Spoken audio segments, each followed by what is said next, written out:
Hello. Hello. Yeah. Can you start by saying your name? Yes. My name is Nghia. And in the years before the end of the war, could you describe for us your life? Yeah, my life is just normal, like all the people live in Saigon City, and I start 1973. I start going to soldier. I'm work at service technician for surveillance camera for the airport. And how old were you? At that time, I'm 18. And did you live with your parents? Yeah, I live with my parents and sister. Yes. And what did they do? They did. My father and mom used to be a dress maker, tailors. But after that, I think since 1968, they have a knowledge that they're changing their career to selling in the market. Yeah. The business people. The business people. Yeah. How many sisters and brothers did you have? The total I have altogether 5. 3 sisters, 2 brothers. And were you the oldest? Yes, I'm the oldest one. And how did life change for your family when the war ended? Oh, we have very hard life. After that, everything is changing. My father couldn't do the business anymore. Everything had to shut down because of private business. They have to close. And after that, we just spending whatever we have available, the money. Even some money we put in the bank before 1975, and doesn't exist anymore. What happened to that money? Nobody know. You cannot get money anymore. So, because I think the year after that it's changing. I think few months after that it's changing different money. So that money useless. And your father's business, did they force it to close? We cannot selling anymore. So everything they said everything will belong to the government. So that's why you cannot selling anymore, anything private anymore. What happened to the inventory? Selling anything available on the street to clear all the merchandise out.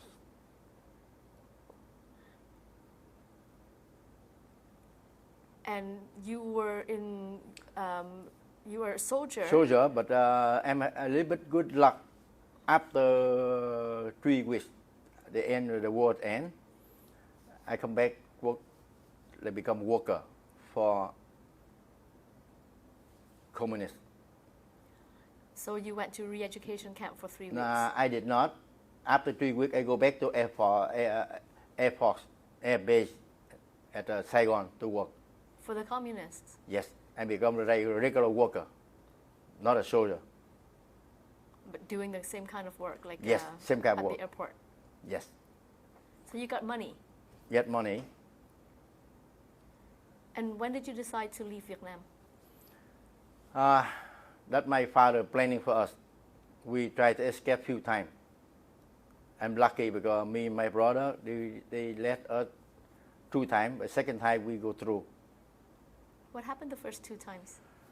Something wrong. The first time happened, we come back. We went to the very close to the beach. Everything, but you know what happened? They call off everything, so we come back to Saigon. And the last time we tried, the end of March, whole family, 7 of us, we on the boat. March, what March year? 24. What year was this? 1979. So the whole family went on a boat. On the boat. Can you tell us about that trip? That trip, my father playing with all the people. We pretending the wedding. So we went there to that city, Ratya, very close to the ocean there, and we had a wedding. We invite all people there. You know, we have party, everything, on that night. So we left. Why did you pretend to have a wedding? How? Because if you don't pretend wedding, if they know we are from all the city, they will be watching us. So only wedding from all the city come, so they will better that idea. How big was the group? Our boat, the total about 66 people. The boat about 12 meter long, 3 meter the width. And your dad had a hand in planning this? Yes. No, but that together with all the people. He went with a few associates Yes. to plan this? Yeah. So the 66 people were people he knew? Friends? Some we don't know because it's a different group together, all together, put together, so. And so at the nighttime? Yeah, the nighttime, we go behind the house, we go to the boat. So they get living middle of the night. You climb the boat that was going to head into the ocean. It was right there in Nghia? Yeah, Nghia, you go the river, go out. And you climbed in and... Yeah, get behind, yes. How many... It took us 5 days and 4 nights. But we luckily with pirates. But they just took us money and gold only. But they didn't touch or rape any woman at all. We have the pirates 2 times. Thailand pirates, they just stop us to ransom whatever they needed. But luckily, they very good, they just took our money. They didn't take any woman away. Did you encounter any adverse weather? A little bit, not a lot, not very strong because the end of March already passed by, so not a lot. And where were you heading? We are heading, they expect to Indonesia or Malaysia. And luckily we go to Terengganu. And we stop, I can't remember, or maybe middle of the night, we land on the shore, we broke on all the boat. So next day they bring us to another beach. From there they transfer us to Pulau Bidong. You broke the boat? Yeah, because we have to ram into the shore anyway, so the shoreline. So the boat will be broken anyway, so. You did that deliberately? You cannot do it because you have to go in. You have the land there, so you have to go in. Doesn't matter who it is, because already 5 days, 4 nights now. We have no water. The food all ran out. So you rammed the boat into the shore? Yeah. Was it a rocky shore? No, just a light beach. Yeah. Even I can't remember, but we swam in. And then they took you to Pulau Bidam. Yeah. How long were you in Pulau Bidam for? I'm lucky. On the end of July, I live in the camp to Kuala Lumpur, Malaysia. I stay there another month for Thai convent, whatever. I see. ABCD? I know they call convent, where the church, the convent. Yeah. And the end of August, I'm 24 August, I'm here already.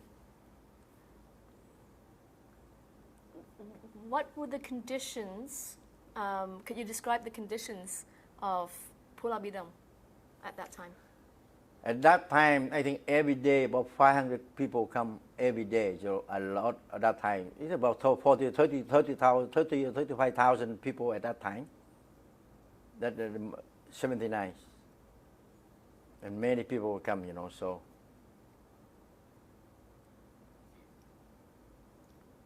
And how did you spend your time?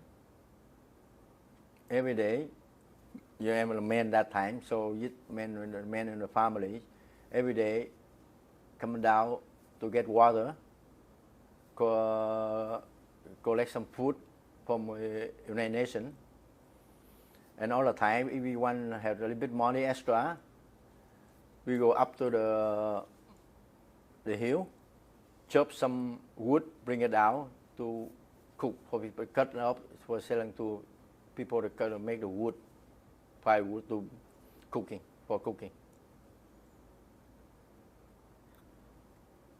And how did you decide where you would settle? That we are planning, me and my father and family to planning, because I'm planning to have to split with my father so I can sponsor my mom at that time. So we make very good decision. Now we think good, but we don't know how good it is that time. So my father will go to United States. I'm in Canada. So luckily, they accepting me to Canada. So I live in Perth. So your mom was not on the trip. No, that I go with together with my stepmom. Your father had a step family. Yeah. So the siblings that you were talking about, those were your step siblings or your siblings? The I have five. the two brothers. One my real brother, another three sister, is a step sister. Yeah. Your mother stayed behind, Yeah, my mom stayed behind. and she was alone. Like she didn't. She alone that time. Yeah. And we came here. We start to work and build up a family. And I sponsor her. She came here in 1985. And it was for that reason that you went separate ways, Yeah. because you wanted to sponsor your mom. Yes. If I go together with my dad to US, I become one family. I have mom and dad there at that time, so I have no chance to sponsor my mom. That's my mom, biological mom. So How difficult was that decision for you? I'm take a chance. And luckily I'm winning that time. So What were the risks that you had in mind at that time? because when we on a camp, we have two choice, actually three choice for the three country. My first choice Canada, second choice United States, third choice Australia. So if Canada refused, I have a chance to go to United States. But I'm a veteran. But I didn't apply for United States first, so I'm luckily, in Canada. But at that time, I have a little bit, luckily, I can speak English a little bit. So when the first interview, they accepting me right away. The interview with Canada. With Canada, yes. How come? Why did your dad decide to go to United States? Oh, because my stepmom have a sister. They left in 1975. She worked for United States, supporting staff. So that's why she left 1965. So she sponsored like that right away, easy.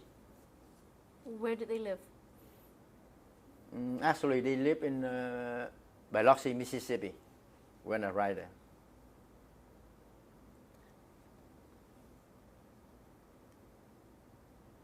Was it difficult for your dad to let you go your Yeah, separate very way? tough. Very tough for him too, but because I have to sponsor my mom, the thing for a long run, so that's why. What did he say to you? He said, "You go ahead, go ahead." How do you know it was tough? You can see in his face, very,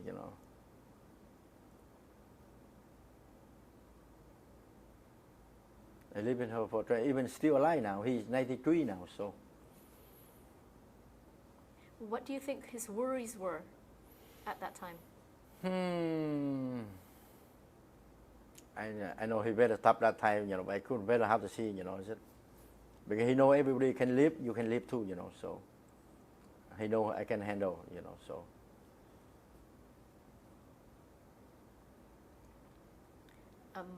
How did you decide where in Canada you would settle? Oh, actually, actually nobody can decide where you go, but lucky you just come to the third country, they call it after that. First Vietnam, second you go to Malaysia, we go anyway, United States, Canada, or Australia. So they call third country. So I just come to Canada, I don't know where they will put it me. I didn't know.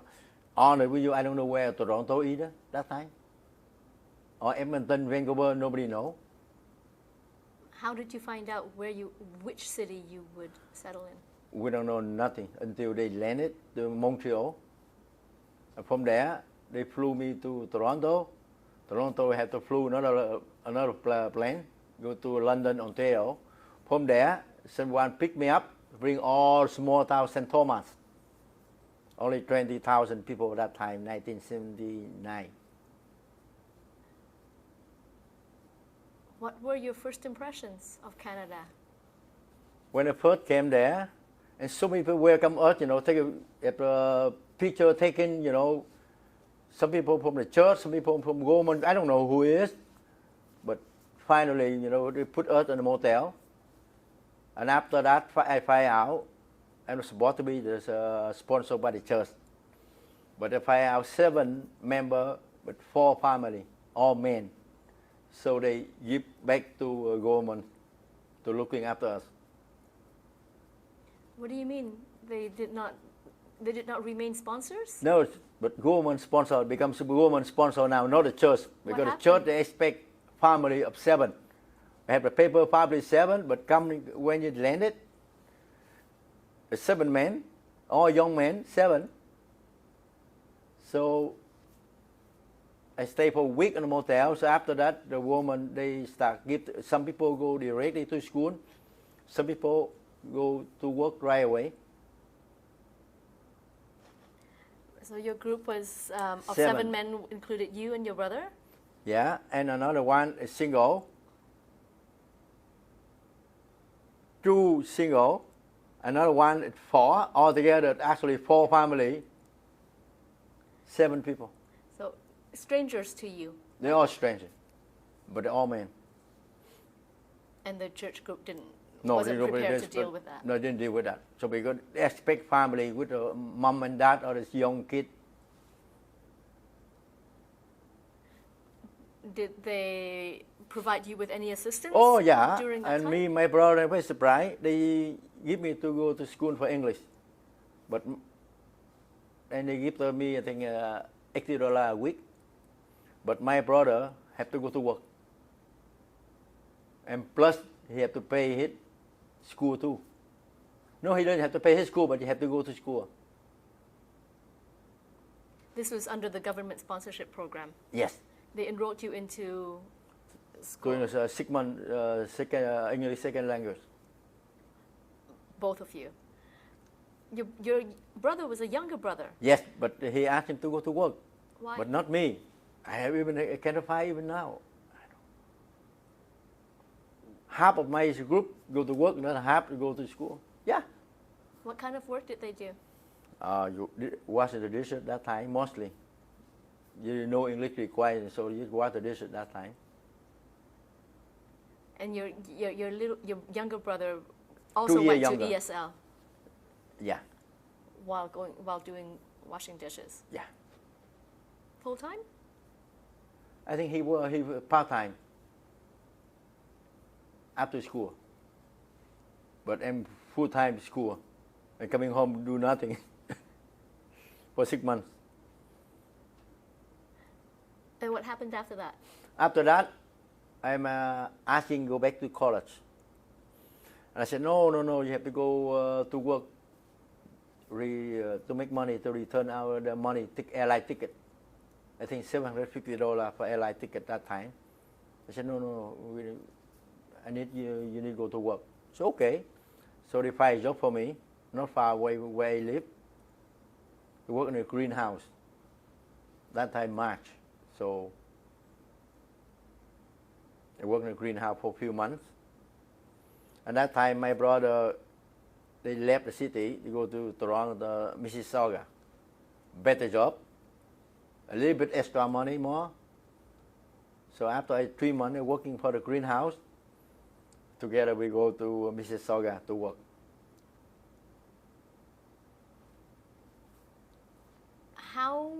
How did your brother come to that decision? Come here? To come to Mississauga? We got a job. Somebody have a job offer, so right away extra money, so that's why they come here. Like, did he have a job first? Or did he have a connection in They have a Mississauga? connection, mostly a connection that time. The same thing when he come here, have a connection. Later, a few months he call me, that's why I come here, I work right away. It was easier to find a job in There's Mississauga. many jobs at that time. $3.75 an hour, anywhere you can find that time. What kind of work did you guys find? Mostly I work machine operator, make aerospace industry, you know. How long did you do that I working there for 16 years, and the company have been closed, shut down completely. 16 years there. So you didn't end up going back to college as you had Not thought? at all. No change.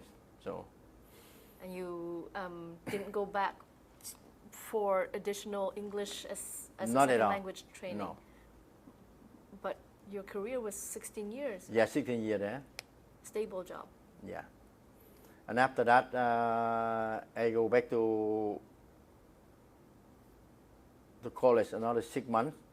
I get another job for 10 years there now. What kind of Yeah. job? The inspector. Yeah, quality assurance they call.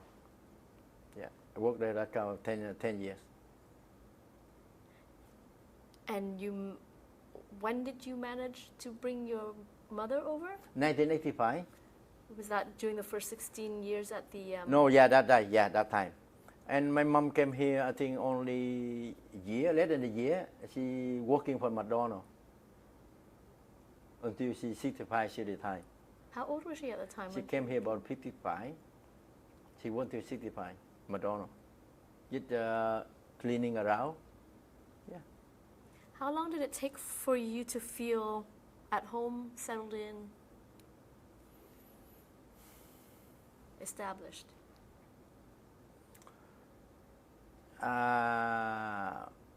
From 1980, I came to Mississauga. I started to have a job, and we married in 1982.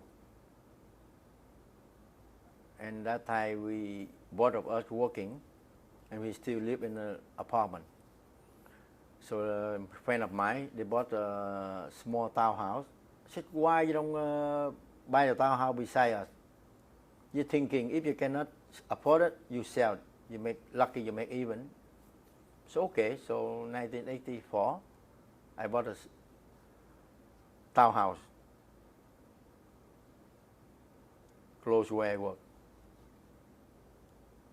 And that was when you felt settled in? Settled in. I was working very hard, 6 or 7 days a week, 12 hours a day. Luckily, we have a lot overtime because many things we work there in for Cold War. So that time, East Germany, West Germany still available that time. So we build for NATO, a lot of things for NATO. So we have a lot of overtime that time. That's what happened 1989, 91, the Cold War end there. So 96, the company have been announced to be closed completely. Did your brother live with you for a very long time after that? No, he lived with me for few months.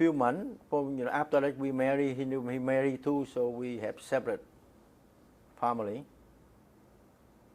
And then your mom came to live with you? With me for a while, and with my brother too. Yeah.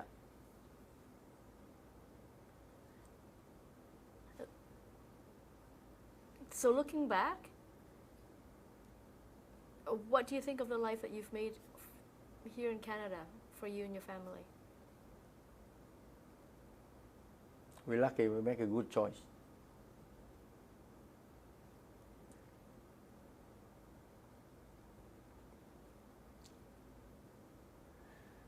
Let me see. Good choice, but right now we think it's better because after I remember and luckily when I working to another job, 10 years, I traveling around the world a lot. This is the best country in the world. Thank you. Better than even the United States? I get, if overall, yes. Certain things, no, but overall, yes. I went to Europe, Asia. even India. Nobody can better than here. Tell you all of you.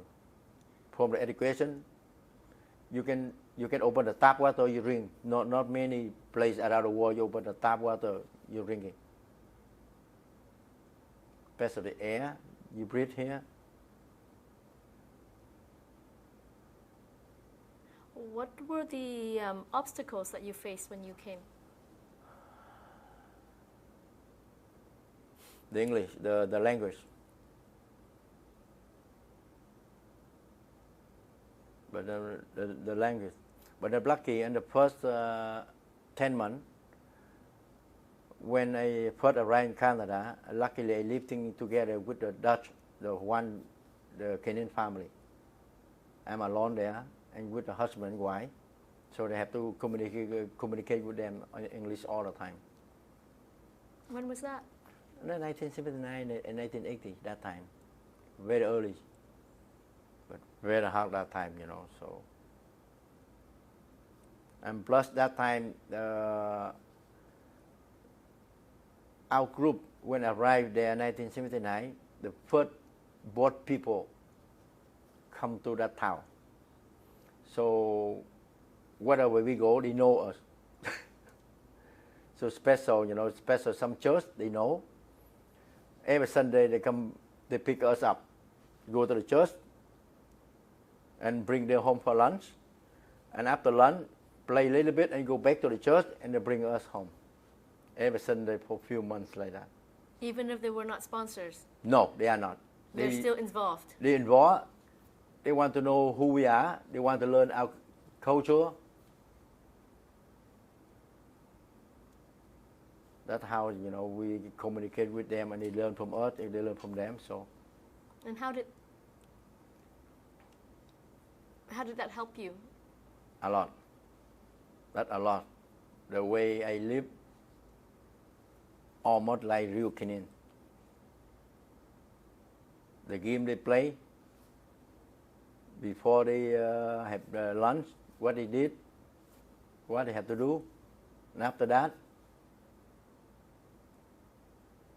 Did you join the church? During at that time when in St. Thomas, but after I came here, I have to go to work for my life a lot, so.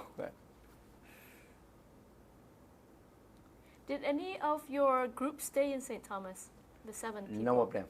They already left after me. Everybody left? Yes, because very hard to find a job that time there over there. Only 20,000 people, they don't have a lot of job there. But a few years later, sometimes I come back there, many manufacturers there. But not at that 1979, 1980, it's not. So people left to Toronto to look for work? Mostly. Even I brought them here too. While I left, few friends will come here to work, same place I work. Yeah. You mentioned the church group helping you integrate. Yes. What else helped you integrate?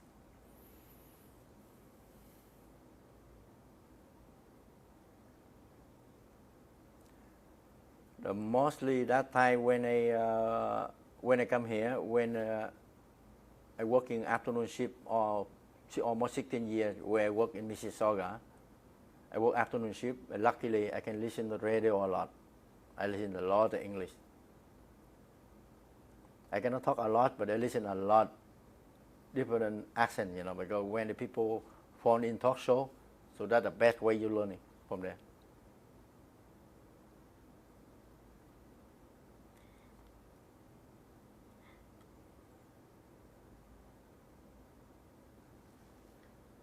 So, looking back now, what are your thoughts about Canada's humanitarian reaction to the refugee crisis? We want the best in the world. I'm telling you. Even now, you see some Vietnamese community sponsor some people from other country because they pay back.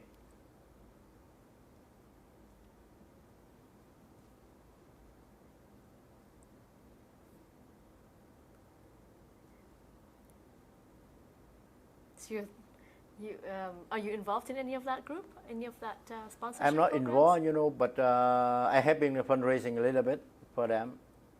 Yeah. Especially the country, the last time I came back, what country is the recently? Syria. Syria, yes. I think they sponsor 3 or 4 family. Yes, from Vietnamese community in here, the group they sponsor.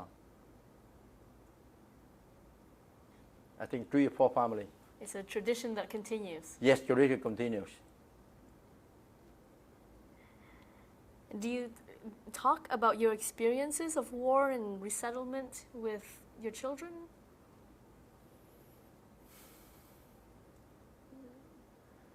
Yeah, a little bit. We have the daughter and the son. We try to explain how hard we are in the camp and how hard it is, you know. So they try to pick up a little bit, but when they're getting older, they understand more. Especially before I come here for interview, I told my daughter what I have to do today. So, oh yeah, good. She understand a little bit, so she agreed that was very good. How what old are purpose? She's 32 now. Yeah. The oldest daughter 32 and the boy is 29. Yeah. So what do you think the new generation can learn from your experiences? That I don't know. Honestly, everything is changing, especially the technology with social media now. They change the people too. Even the older people have been changed. Yeah, especially older people have been changing a lot, you know. Even my father now, he's 92 years old. He got an email. He goes look at the news on the internet. Somebody email him good things, so he forward to me email. So they've been 92 years old. Few times he called me on Facebook Messenger. That social media is changing many people.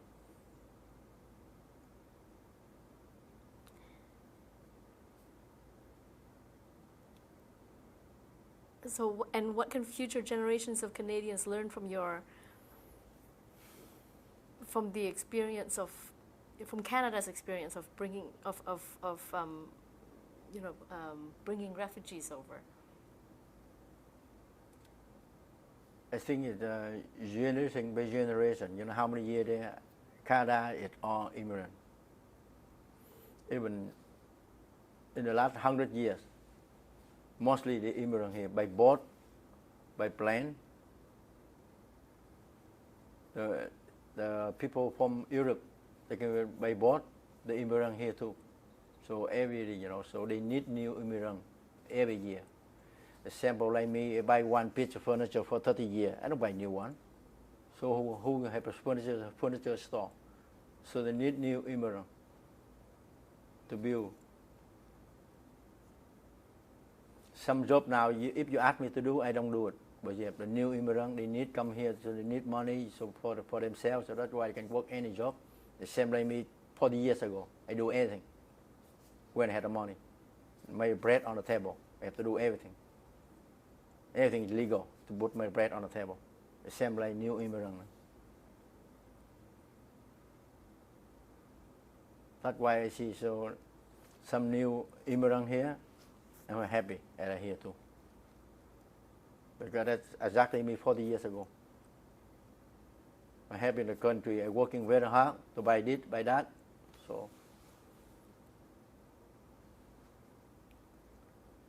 Great. Is there anything else you want to add? That's all. Thank you for sharing your stories with us. All right, thank you. Thank you.